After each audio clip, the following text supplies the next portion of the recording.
Welcome to the Next Level Human podcast. As a human, you have a job to do. In fact, you have 4 jobs: to earn and manage money, to attain and maintain health and fitness, to build and sustain personal relationships, to find meaning and make a difference. None of these jobs are taught in school, and that is what this podcast is designed to do: to educate us all on living our most fulfilled lives through the mastery of these 4 jobs. I'm your host, Dr. Jade Teta, and I believe we are here living this life for 3 reasons and 3 reasons only: to learn, to teach, and to love. In this podcast, I will be learning, teaching, and loving right along with you. I'm grateful to have your company. Here's to our next level.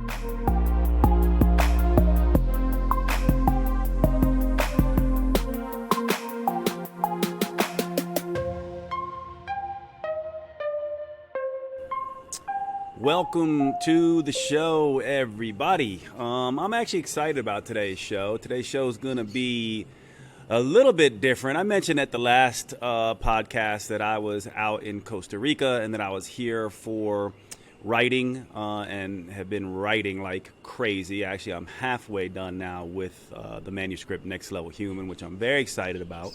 But I came down here to Costa Rica to do some plant medicine ceremonies. Now, for many of you, this may be something you have heard about, and for others, it may be a completely new concept. You're probably wondering, Jade, what the hell do you mean by plant medicine ceremonies? And I wanted to do something different today because I had such a interesting and profound experience with the ceremonies that I did, which are now done, that I want to share them with the podcast.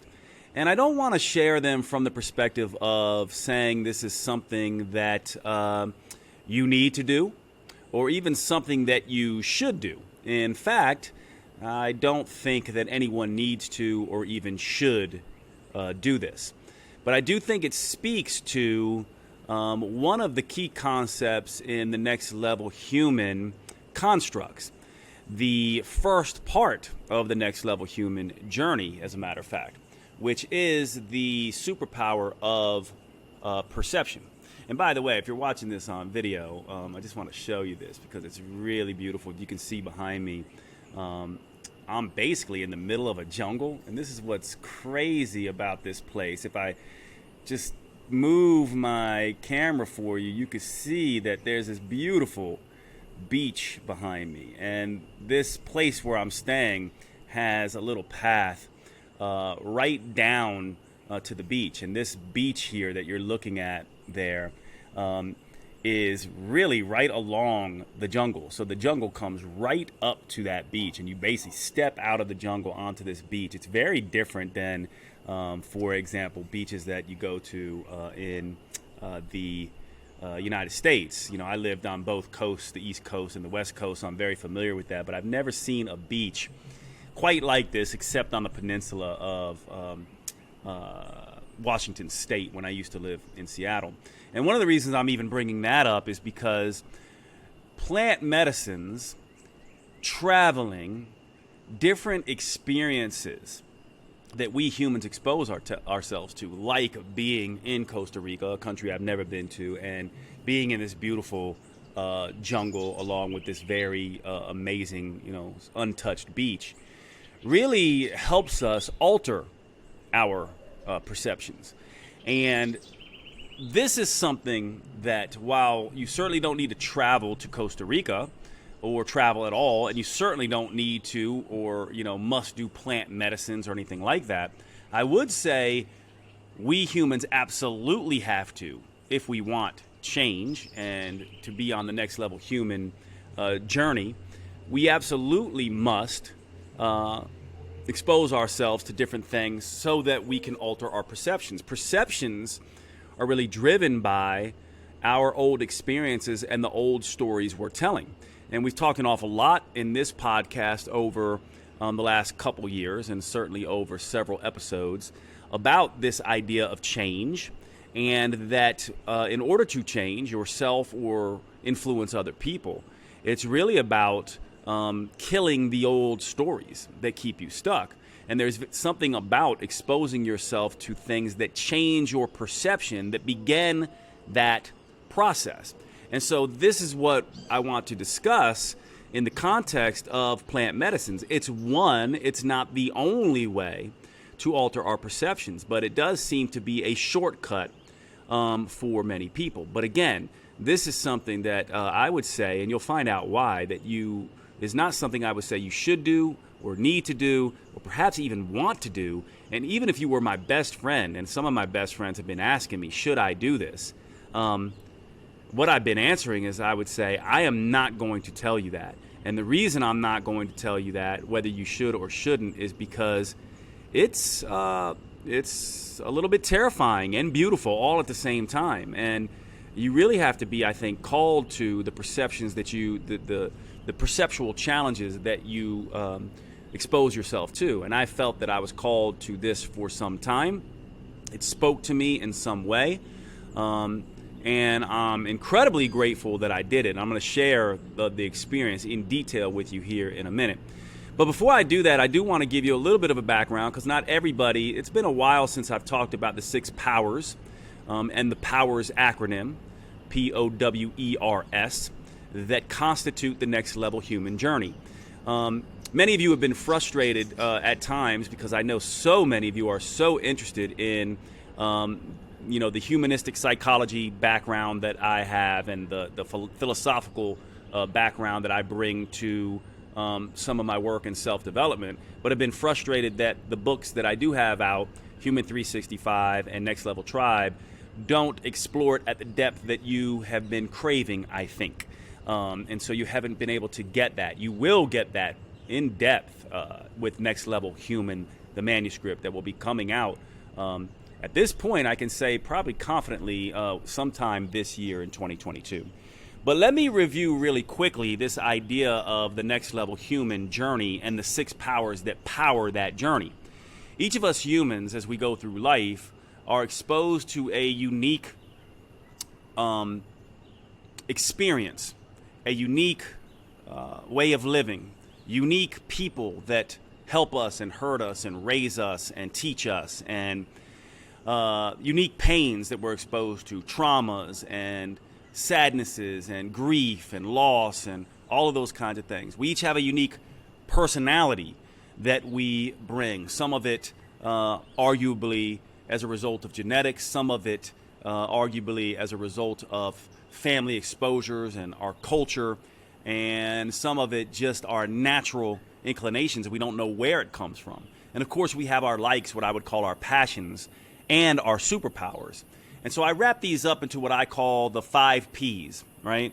And so they are our pain, our people, our personality or perspective, our passions, and our superpowers, our powers, the things that we're really good at.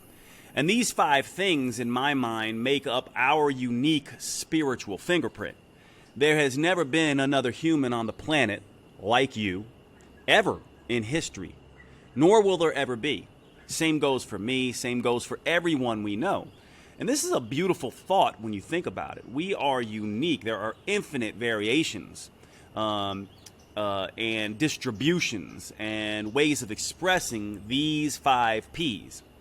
Now, in the next level human way of seeing this, these 5 Ps, and the whole point of being on this planet in the first place, is that each of us have not only a unique purpose, but a unique way that we can create to deliver that purpose. And it's not necessarily one purpose. There are many purposes that we can bring in many different situations. And I've talked about this. So my purpose, when I looked at, my people, my pain, my passions, my personality, my superpowers, the way this came together with my unique trajectory in life, it brought me to medicine, and specifically natural medicine and integrative medicine, and a career as a naturopathic physician. And the career aspect of that is kind of irrelevant, but the purpose behind that was healer.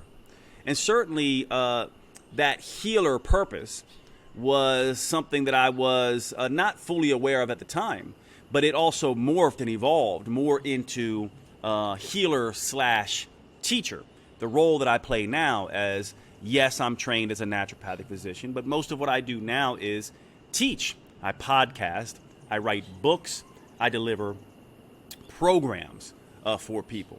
So I'm in a coaching, teaching role more than I'm actually in a healing role, but I am both. And so I would say that I've created healer teacher as my purpose. Now, many of us get caught up on purpose because we think it's something we find. It's not. It's something that we create. It's something we choose. And it's not one thing. It can be multiple things. For example, I can bring purpose to the way I interact with people when I go to the coffee shop or the grocery store.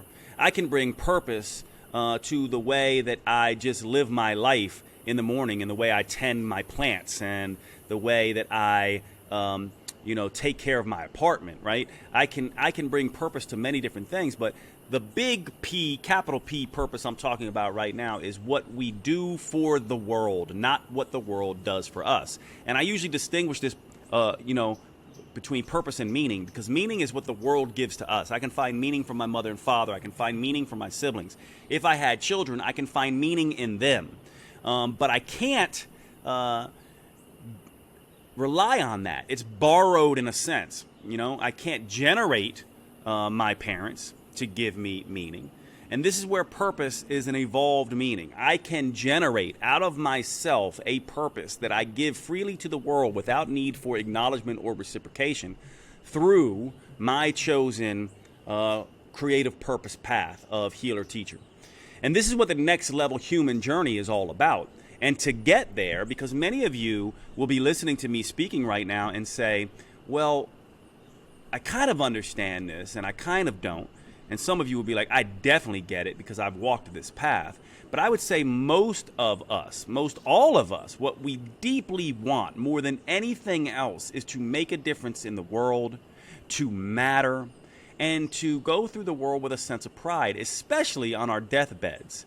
We want to be proud of the humans that we were and the humans that we want to somehow leave a mark on the world and make it better in some way for us having been here.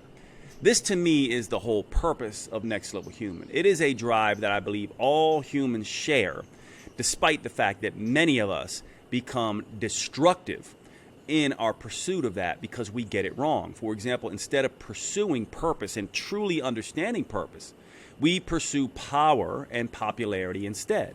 Base level humans pursue power. They do so because they believe wrongly that it is going to deliver them to this place of safety and security and a place where they can be proud of themselves the same way we all want to. But they get it wrong because the pursuit of power is a destructive pursuit. It destroys others in its wake, and it destroys yourself. Now, same thing with culture level humans. Rather than pursuing power, they pursue popularity and status and pleasure, right? And this is what they pursue. And they think that by doing that, by getting popularity, and by doing the things that they think culture wants them to do, and by falling in line and being a people pleaser or all these things, they too will get to where they want. But what they also don't realize is they also destroy themselves in that process because they destroy their unique nature. They put aside their own authenticity and supersede their own authenticity for the dictates of culture. And this is often done unknowingly, in the same way base level humans often pursue power unknowingly. So the whole point of Next Level Human is to be conscious of what you are pursuing and instead to pursue purpose, because purpose is something that fills us up and also fills the world up. A next level human at his or her core is an integrator, always integrating self and other, always giving of themselves to the world because they know it comes back around to them. And that journey of a next level human follows a very specific 6-step process that I call the 6 powers. First in this journey, you must master the superpower of perception. And the 6 powers go by the acronym POWERS, easily enough, P.O.W.E.R.S. The first P in this acronym is perception.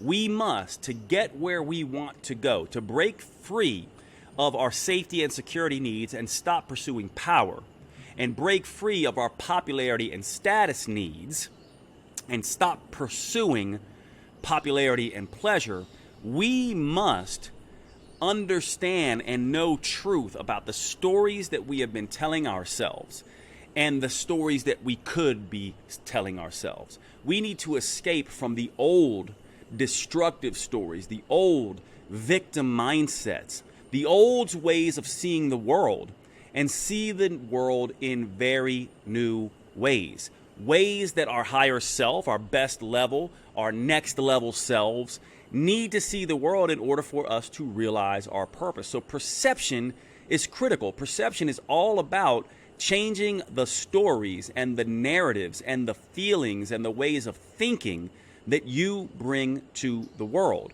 Perception is the first step and the most important step.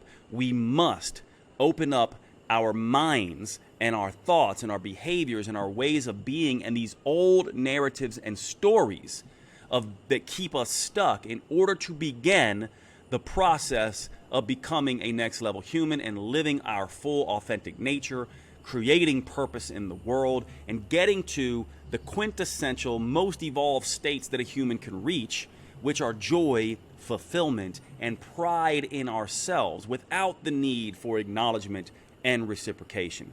This is what ultimately we all want. This is the hypothesis, the theory, and the work of becoming a next level human.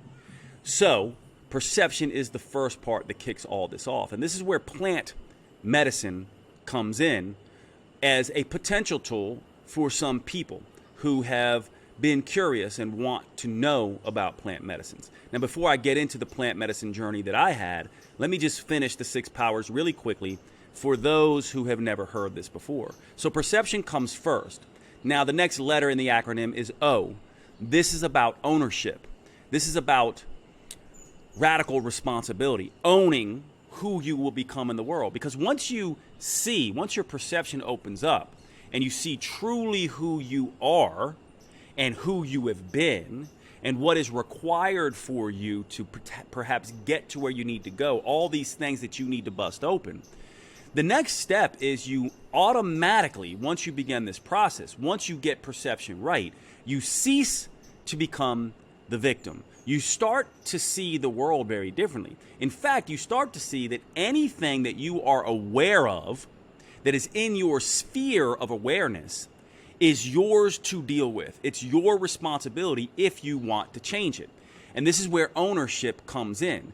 Ownership essentially says, here's who I've been, here's the perception I've been living from, here's the way I've been seeing the world, here's the narratives I've been telling myself and the stories I've been living from and the ways of thinking and the ways of being that have not served me getting to my next level self. And now I am going to be different. I'm going to write a new honor code.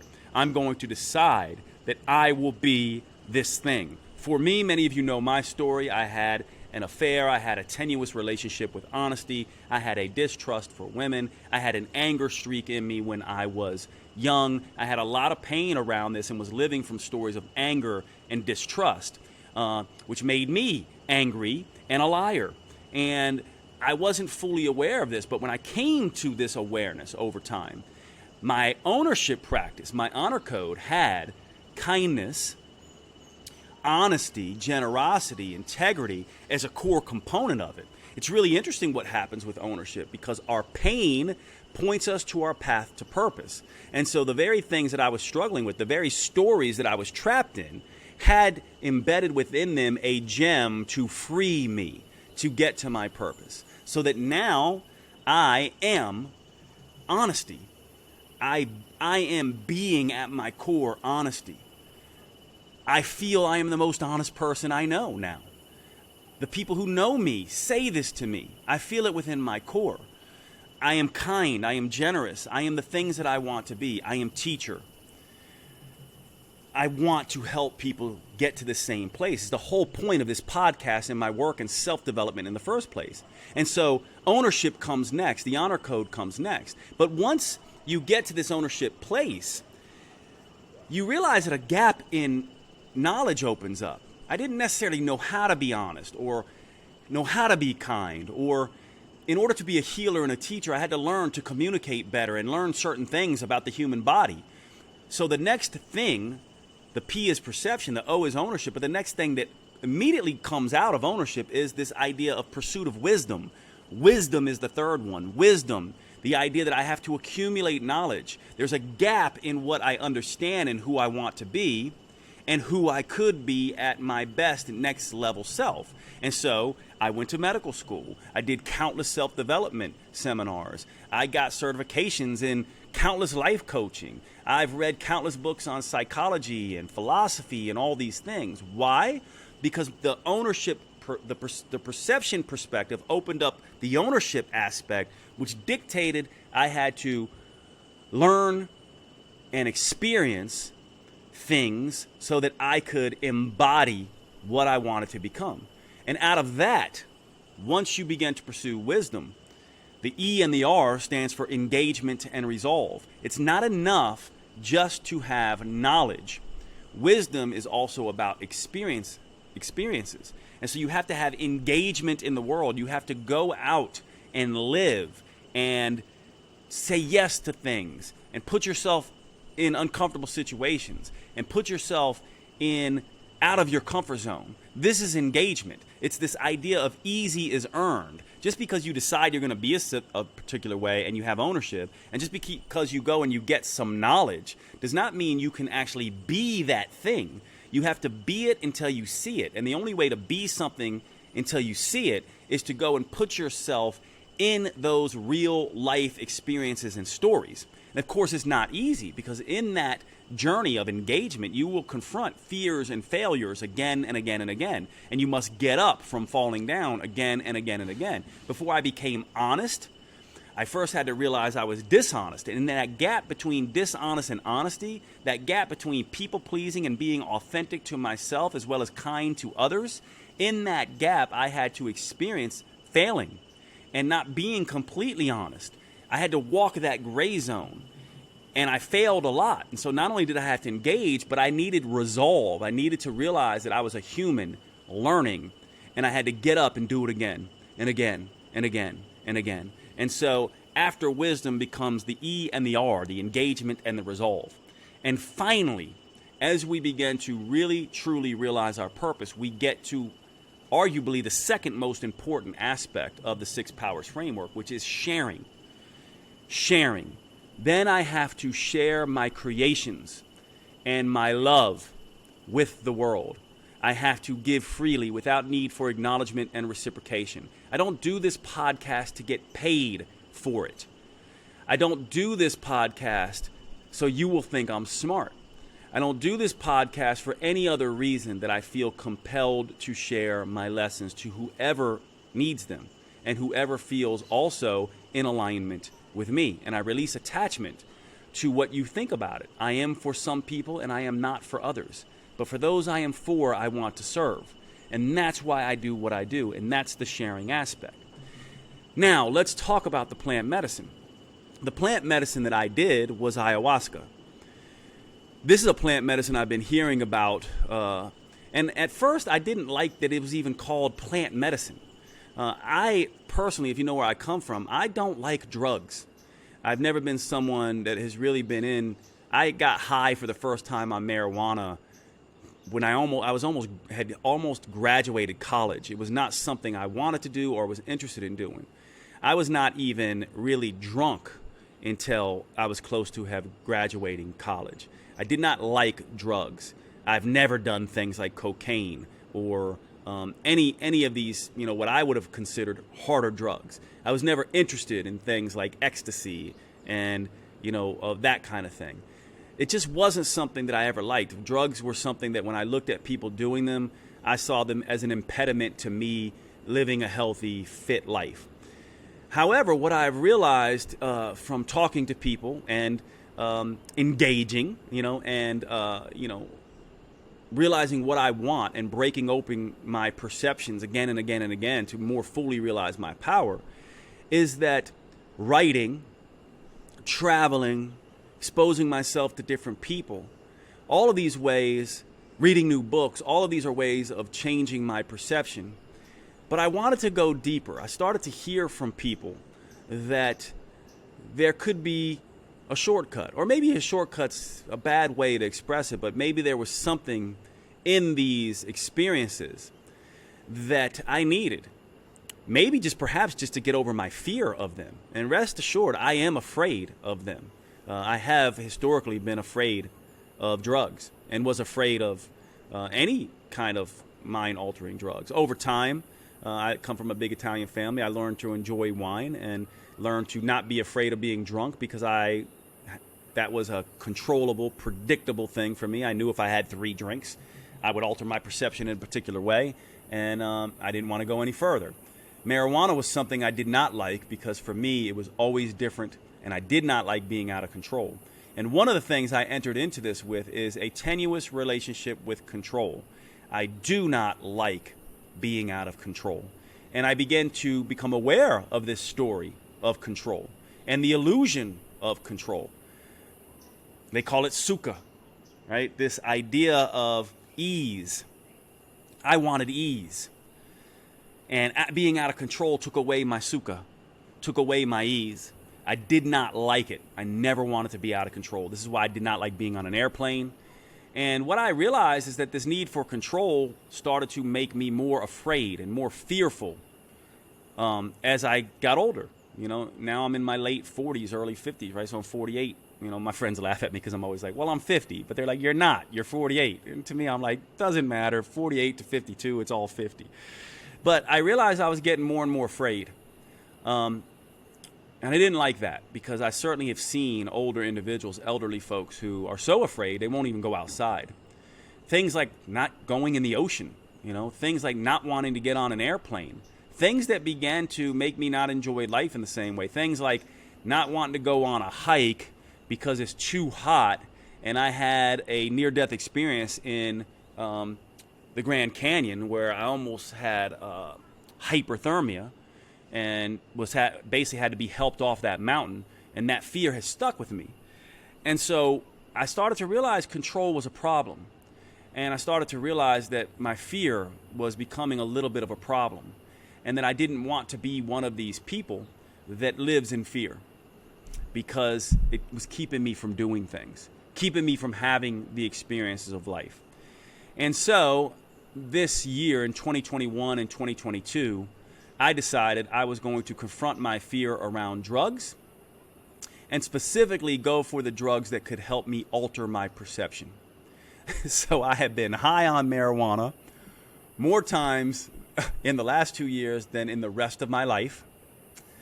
I have done MDMA, which is the active compound in Molly and ecstasy. I have done psilocybin several times. And ayahuasca was the thing that began to call to me the strongest. Now, I have no desire to become someone who repeats these things again and again. But I have a desire to expand my awareness and to put myself in a place that scares me so that I can grow. That was the reason I came down to Costa Rica. It is the reason I exposed myself to what I was very afraid to do and what turned out to be pretty terrifying, which I'll tell you about here in a minute. Terrifying, but also beautiful, which I'm going to tell you both sides of those stories. And part of the reason I did it, by the way, and this is the power of purpose, part of the reason I did it is because I know many of you. I talk to many of you on DMs. I get emails from many of you that talk about your fears and talk about your wounds and talk about your struggles. The more I've delved into the work of self-development rather than just health and fitness, the more I confront people who, like me, are terrified. We're all the same, us humans. We all are. I like to often say this, and my friends and family laugh at me, but they get it too, and I think you'll get it. Every single human, no human escapes this. We are each, it's part of the human condition, we are each lazy, ignorant, and scared shitless. Like, this is just who we are as humans, right? And the secret to success, in a sense, that I've come to is just to be a little less lazy, to open myself to be a little less biased and a little less dogmatic, and to open myself up to being a little bit more uncomfortable. And as I begun to do that and live the model that I have created around this through the 6 powers, I have realized there are many ways to do that. And I have been engaging in fear PRs, slowly exposing myself to airplanes and flying more, slowly exposing myself to the ocean in very different ways, despite that I'm afraid of it. And I want to be able to share this. And so one of the other major fears I have had is around drugs and altered perception, in a sense. And isn't that funny that the key jumping off point to realizing our best lives is mastering perception, and that we are terrified oftentimes, of course I was, of not being able to control our perceptual influences. So this is why I approached ayahuasca. Now, for those of you who don't know what ayahuasca is they call it a plant medicine. It is an indigenous plant that grows down in the tropics, South America, up into Central America. Some of these plants have been brought to Hawaii, although they're not native to Hawaii, and they grow in Hawaii, but they grow in these warm tropical areas. And indigenous tribes for who knows how long have been using this plant in combination with other plants to alter their perceptions, to dip into universal realms that us in the West can only describe in, ways of the mystics, talking about we are all one, and the Tao, and the universal intelligence of plants, and that all plants and animals have consciousness, and that we are connected to everything. We've heard of these things. Any of us who have ever read spiritual books, spiritually inclined books or podcasts, or even been exposed to things like The Secret, have been exposed to these more esoteric New Age ideas that science really can't touch. And I want to tell you another reason why I was very interested in ayahuasca and got more interested in it. Because I'm a science guy. Most of you know me as a science guy. And for a very long time, I thought everything must be explained through science. But let's face it, science is, in a sense, when you look at it, it is limited. It's limited in our ability to know. It's a process. It's slowly evolving. And that's very different than taking a substance and having a direct experience of something.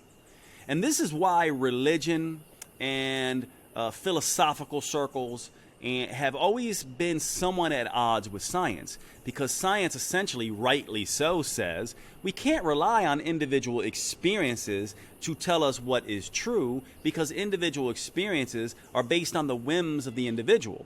And also, we don't know how honest and integrous individuals are. We don't even know how in their right mind they are. And so we can't rely on these direct individual experiences to teach us about truth. And we know what this is like, right? You could pick up any book and go to the New Age, part, and you can find people who feel they talk to dogs, or you could find people who feel they can tell your personality by your sun sign, and you can find all kinds of different things, which science would say is wrong and not useful, because it can't be really used in a clinical sense, and it's built off the whims of individual experiences and passed down knowledge.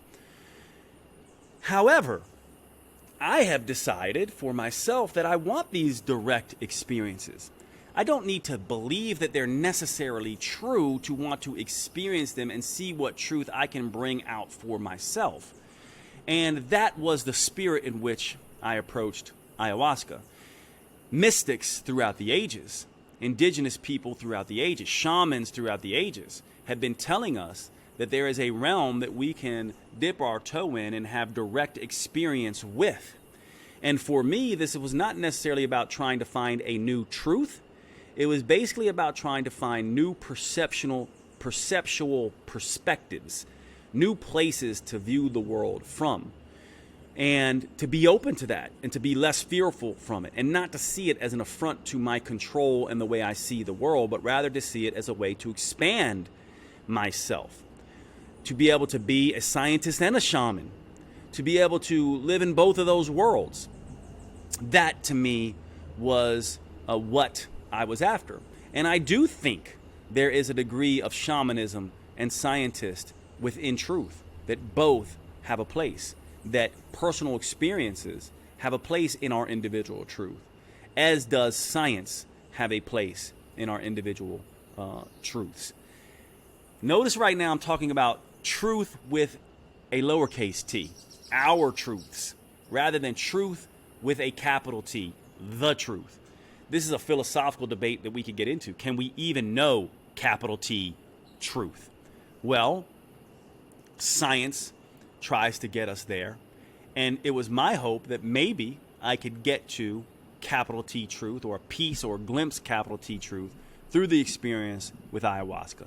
Now, again, this is not something I think you should do, that you need to do. There are many different ways to expand your perceptual awareness and to dip your toe into different perceptions. So yes, I think you should and need to challenge your perceptions. In fact, it's critical. If you do not, you can't grow. But do I think you need to do it this way? No. And in fact, even my best friends, I would not recommend do this, not because it wasn't unbelievably powerful for me. It's just that it's not for me to say. And it was incredibly difficult as well. So let me get to what this experience was like for me. I sat in a circle with about 15 other individuals with a true Peruvian shaman who comes from a lineage, a long lineage of historical shamans. This was important to me. It might not be for other people, but it was important to me that I worked with a real shaman who has a direct lineage to the actual indigenous people for who delivered this medicine for centuries and, millennia and, the recorded history of man. That was important to me. And this was a Peruvian shaman who has a direct lineage. Now, this may not be important for you others, but I wanted that to be. So I was in a circle with this particular shaman. One of the ways it could be described is almost like a song circle. He was singing and chanting in the same way you might imagine Native Americans sitting around a fire, dancing around, chanting. Very much that way. He made some offerings and called plant spirits into the room. Much of it I could not understand because it was in Spanish and I don't speak Spanish, but I got the gist of what he was doing.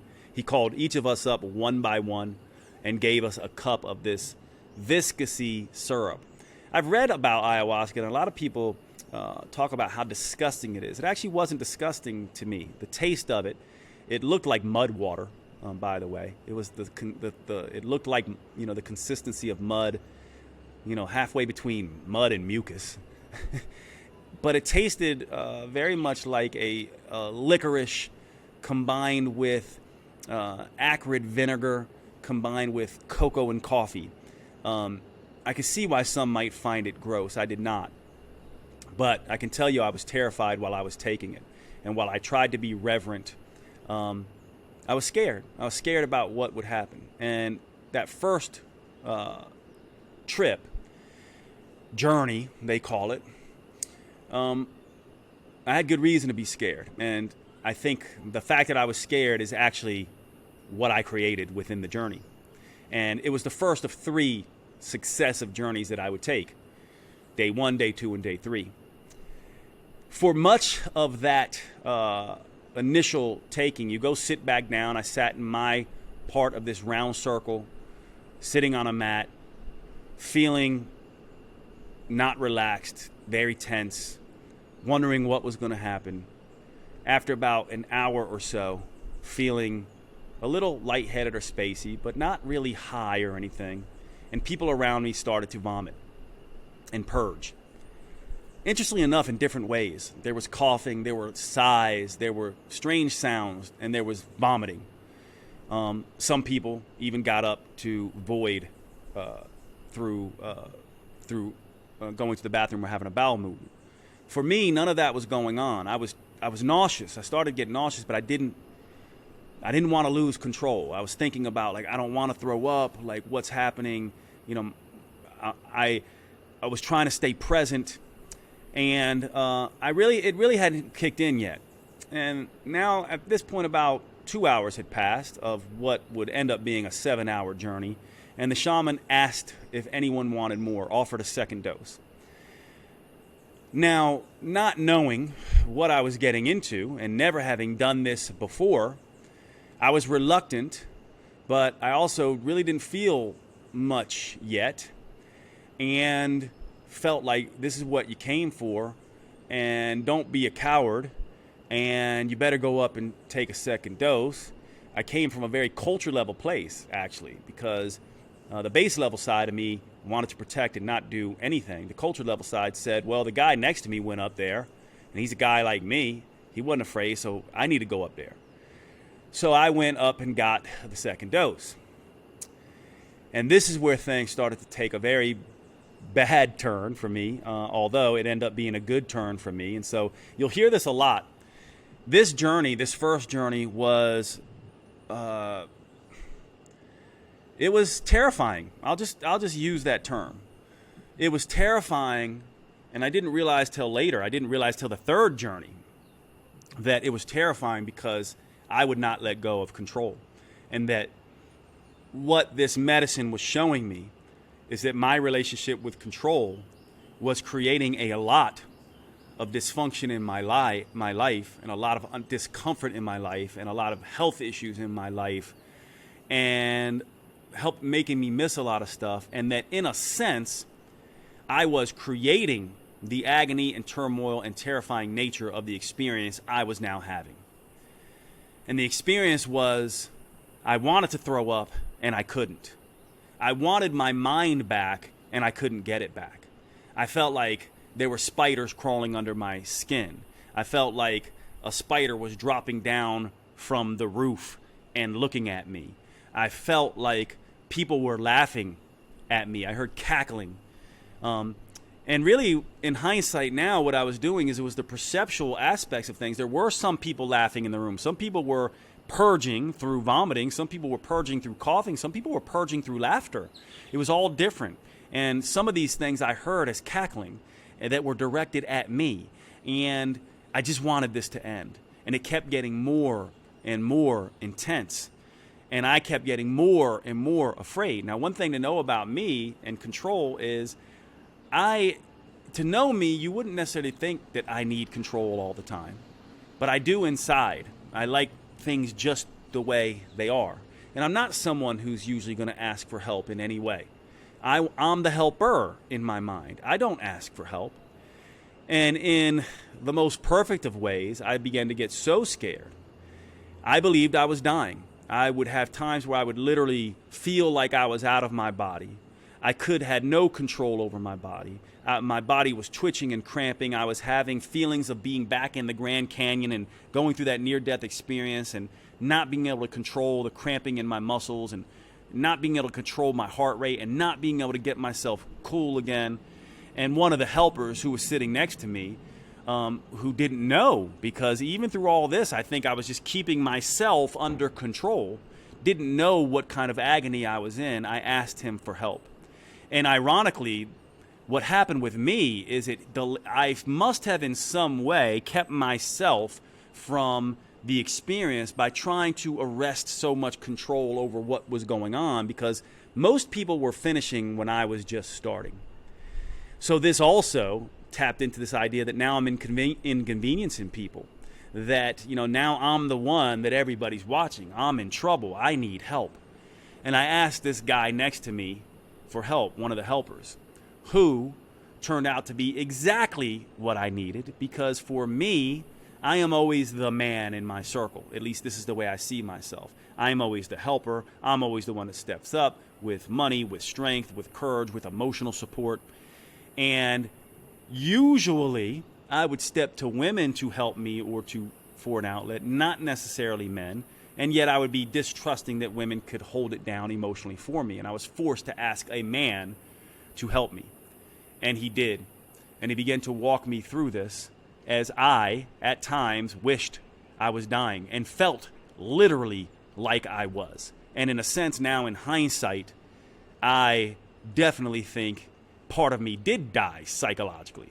And in the weirdest of things, in my journal, before I entered into this journey, I wrote, I feel like I will die and want to die psychologically.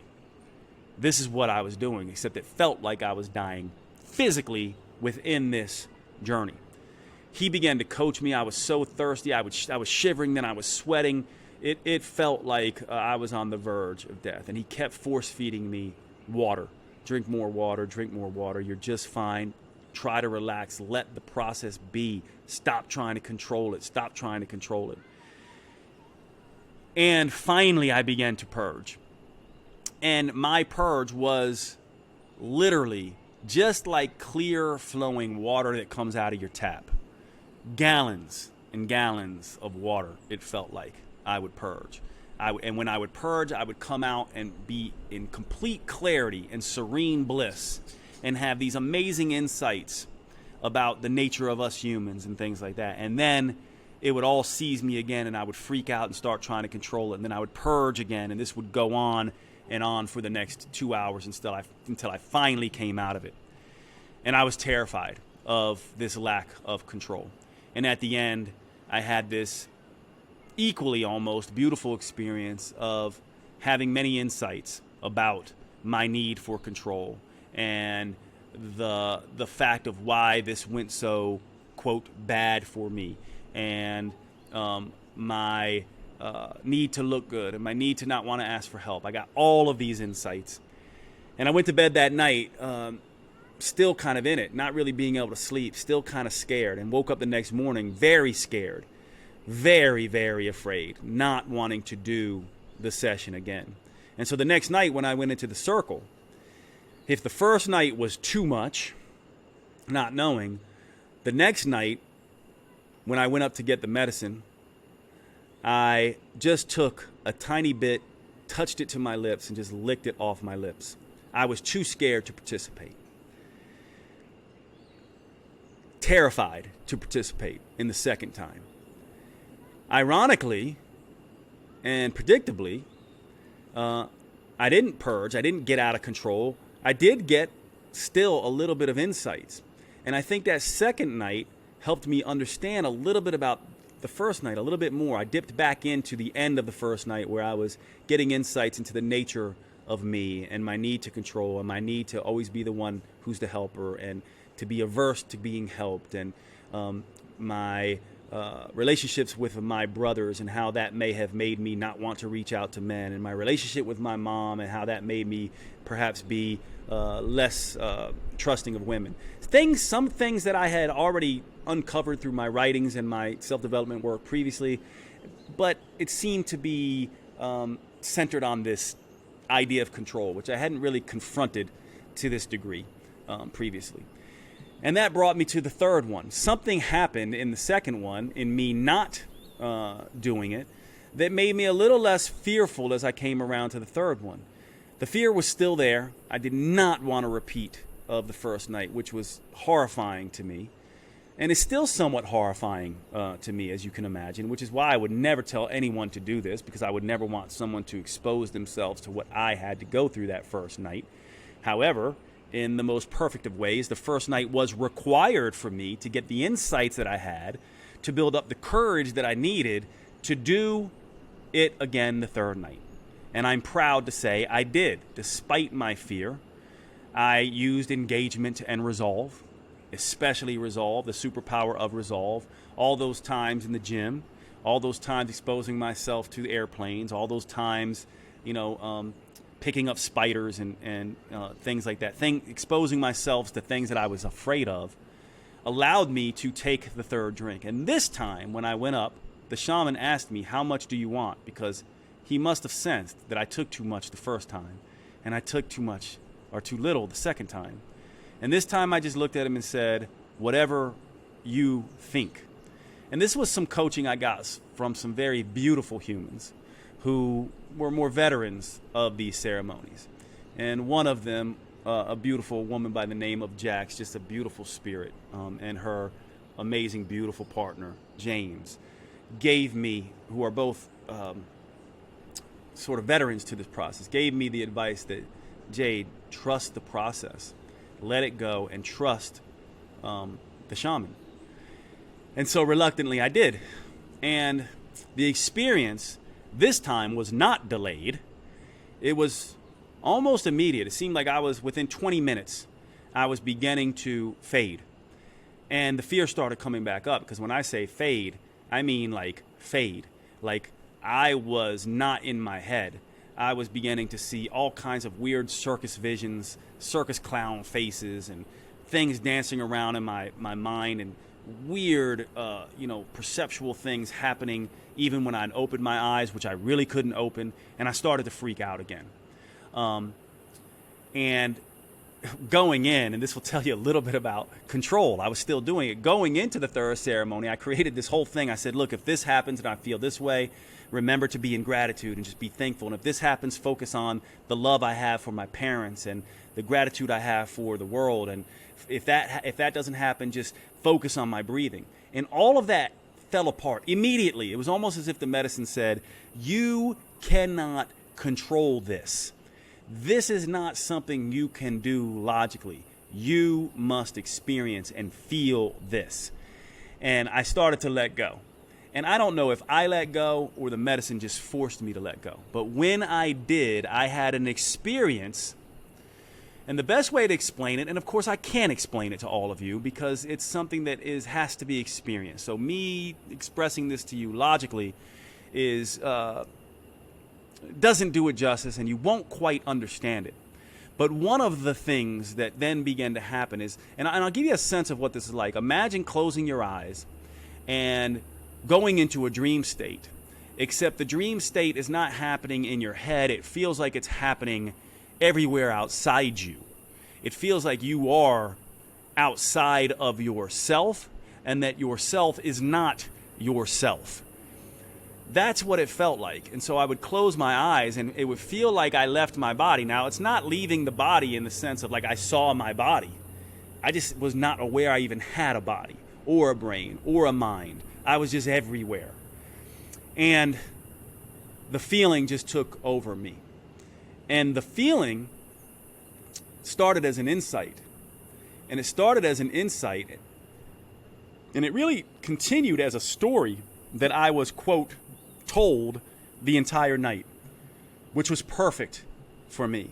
That we humans and the source from which we derive, and this is going to start to sound very New Agey, and I think part of that is not because I'm trying to sound New Agey. Sometimes one of the insights I got about New Age woo-woo type language is it sounds New Agey and woo-woo because we don't have logical ways to discuss these experiences. They are experiences and feelings that defy a logical way of explaining. They defy language even. So anything I tell you is not going to be able to convey to you. But I didn't see visions with my eyes open.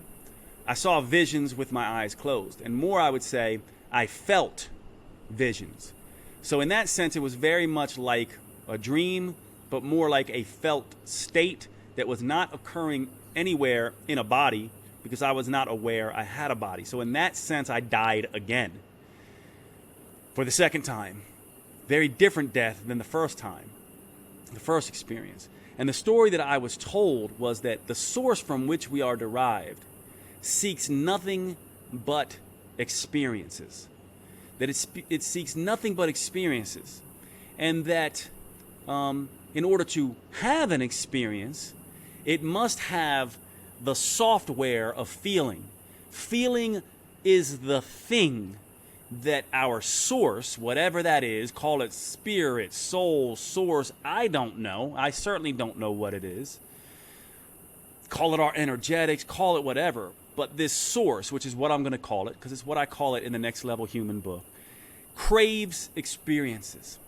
All experiences. And it wants to learn from these experiences. And it learns through feeling deeply how these experiences feel. In fact, we can't have experiences without being able to feel experiences. So experience and feeling are synonymous. and that our need for control and judgment alters these experiences in a good or a bad way. Now that part perhaps can start making sense to some of us, right? We've all heard this idea through the Stoics and philosophies. This part made some sense to me. It was like, oh, if I see myself as injured, then I'm injured. If I don't see myself as injured, I'm not injured. To some degree, the way I judge an experience, the way I judge a thing, is actually what that thing becomes. So in a sense, I got this. And in a sense, you could see it's somewhat related to things I have played with in philosophy for a long time. And so maybe this was not about some, benevolent plant medicine speaking to me. Maybe it was just me uncovering connections in my own brain that I had already begun to play with consciously. I don't know. It certainly felt like I was not in a conscious place, a conscious Jade. I lost sense of my ego, Jade, and I was somewhere and something else.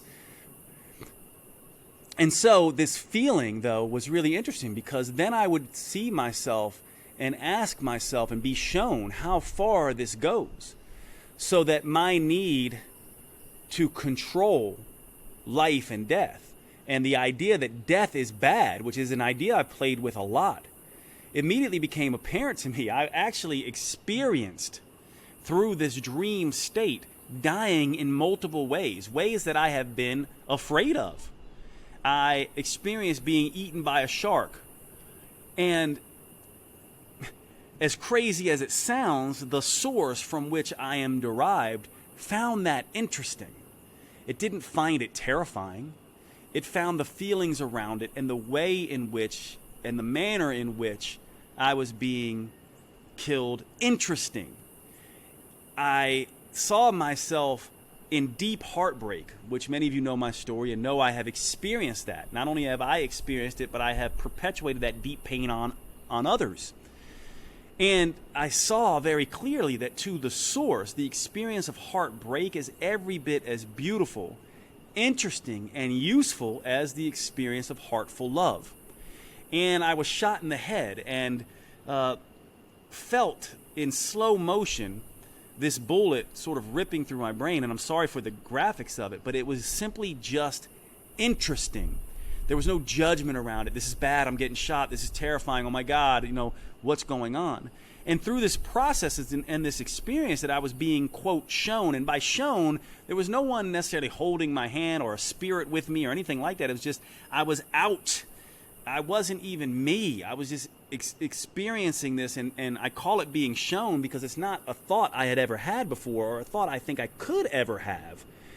I was being taken around and showing that all these infinite ways of dying and loving and hurting and learning and being stung by a bee or stepping on a nail or being abused or being insulted, or all these experiences are things in a sense that Source signs up for, that is useful for Source, that is entertaining for Source, that is educating for Source, and that the Source doesn't distinguish and doesn't judge any of these experiences as good or bad. Our human consciousness does that. But to Source, it's all just learning and beautiful and useful. And it seeks to experience itself in myriad, infinite ways. And this blew my mind. And it was a blissful state to be in, actually. And at times, my eyes would just open for whatever reason, which would bring me back into my physical body. And I did not want to be there. I wanted to be back wherever I was. And as soon as I closed my eyes, I went back into this beautiful state. And at times I could ask questions, not from Jade's consciousness, but from someplace else, it felt like. I asked questions like, where did this come from? And why are so many people throwing up? And why am I not throwing up? And I thought that I was going to, deal with old wounds. And normally these questions would come after I was briefly conscious and then going back into the unconscious or this other state.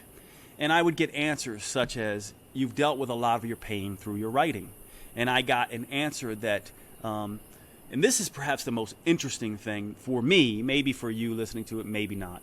But one of the most interesting things was when I asked about why so many people are purging. And I did purge too on the second night. It was just these long yawns. I would open my eyes and I would yawn, or I would give this very loud cough, or I would shiver all over. And these were the ways I guess I was purging. And what was shown to me or given to me was that we purge during this medicine because we humans, we live experiences and feelings, and we're not meant to live experiences and feelings. We're not meant to get stuck in them. We're meant to learn from them and move on to the next feeling and experience. But because of our judgment and because of the way we relate to some of these experiences, we get stuck in them. The way it was shown to me, or the way that I want to explain it, it's like watching a movie.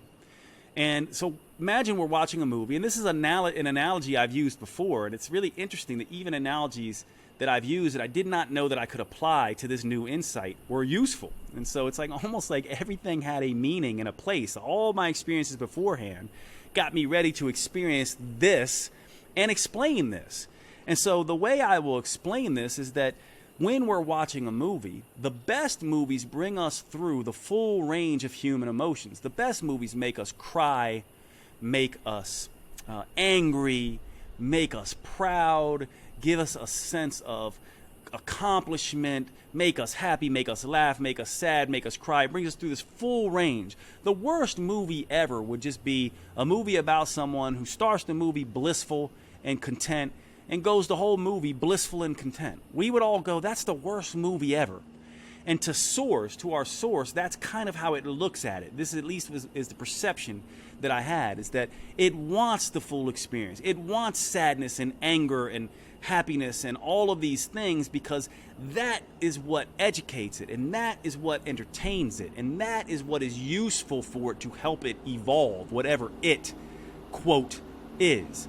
And we purge because we get stuck in these experiential feeling loops. And this is, in a sense, the victim idea. We get stuck in these loops. It's like watching a movie and being stuck in a 3-minute loop of that movie. You just watch 3 minutes, and then you have to watch the same 3 minutes again, and the same 3 minutes again, and the same 3 minutes again, and the same 3 minutes again. Imagine how agonizing that is. And imagine now that perhaps this is why we sometimes repeat the same emotions and the same obstacles and the same patterns again and again. We know people like this. We've experienced this ourselves as humans, right? We've seen ourselves get in the same kind of relationships, allow ourselves to be abused the same way, to end up getting into the same issue with finances, end up getting into the same healthcare issues, and being in these perpetual loops. What I was shown, what I understood, what I think I now understand about what this medicine or this experience was doing and why we purge is to free ourselves from these 3-minute loops, to stop living the emotions and start living our lives, to stop living repeated patterns and start living our lives. And this has everything to do with being able to change, which now makes so much sense to me when so many people experience these plant medicines and are able to heal from illnesses, are able to be different in relationships, are able to change their relationships to finances, are able to actually change in ways they never could otherwise because they were not able to get out of these experiential loops. And this is the way I spent my entire third night, in bliss, being taken around, showing this major insight that we are here to feel, which actually gave me new insight into cliche New Age sayings that I have hated up until this experience. One of them being stay in the present moment. What I realized is that this mantra of stay in the present moment is not necessarily about staying in the present moment. And I'm going to change that mantra now, because what I got is the mantra I'll use is feel in the present moment. In other words, feel the feels. This is what I had been telling myself after this experience. Rather than saying stay in the present moment, which I never got because I never had this experience, I'm telling myself, feel the feels, Jade. Stay here and feel the feels. Have this experience. Don't think about the next experience or the past experience. Feel this one. Feel the feels. And so feel the feels now is my way that I've incorporated this idea of stay in the present to coincide with this experience that I had with ayahuasca.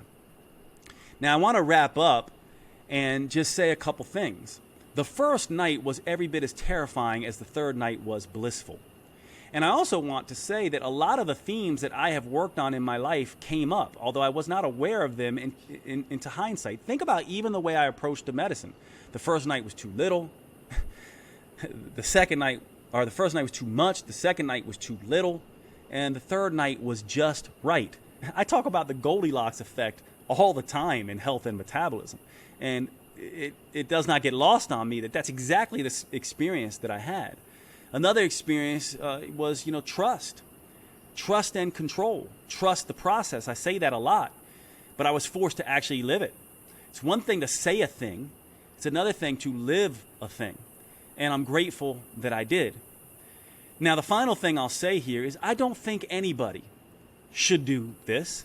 I don't think you have to do this. I think this is something that you have to be called for. I don't even know that I will do it again. I do know that it is perhaps, actually I know for sure, I can tell you all for sure, it is the most consequential thing I have ever experienced in my entire life. The most beautiful experience I have ever had in my entire life. I feel like I learned to die. I feel like I learned to release control. I feel like I learned to trust. And I feel like I got an insight that if true, and because I felt it and you didn't, to me it deeply is true, that suffering in all its forms is simply a self-made construct. I do want to leave you with just one more thing because it's kind of going to be the theme of the podcast coming up, because there's been a lot of controversy around racism lately and truth, and especially around the Joe Rogan thing is going on this week. One of the things that bothered me about this whole experience is that if I take this experience as capital T truth, what this means is that a couple things came out of it for me. What it means is have the experience, feel the feels, the good and the bad, and don't make them good or bad in your head. Just feel them. That's number one.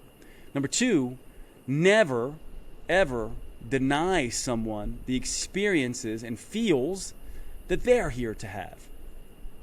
And those are two major insights that came out of my experience. But then, and this next part is the logical me kicking in. It's not something that was shown to me or that I felt in this experience. But immediately comes out of that a logical difficulty for me, and that is, what happens with someone suffering, right? What happens if there's someone being beat up by someone else, or abused by someone else, or racism and disinformation that can hurt people and these kinds of things?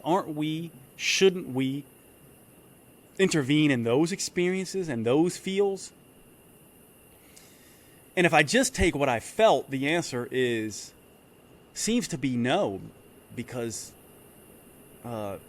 we all have to have our experiences, and the source doesn't distinguish.